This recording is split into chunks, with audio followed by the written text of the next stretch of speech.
Labą dieną. Šiandien noriu Jums pristatyti politikės, profesorės, Lietuvos nepriklausomybės atkūrimo ir visuomenės veikėjos, Lietuvos moterų asociacijos prezidentės Kazimieros Danutės Prunskienės sudarytą ir 2001 metais išleistą albumą Lietuvos moteris.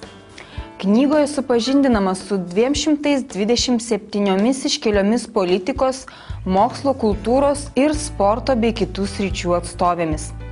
Pasak knygos sudarytojos profesorės Kazimieros Danutės Prunskienės, knyga Lietuvos moteris supažindina su kultūros, mokslo, politikos, švietimo, sporto ir kitose veiklos srityse pasižymėjusiomis moterimis.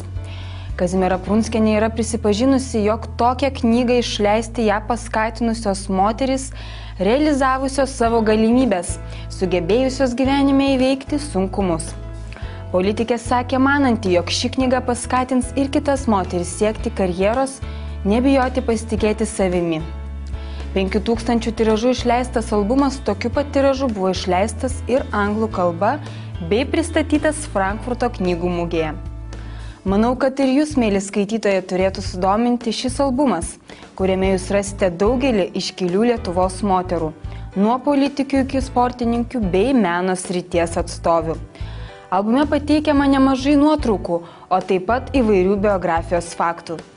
Smagių akimirkų su knyga ir iki kitų susitikimų.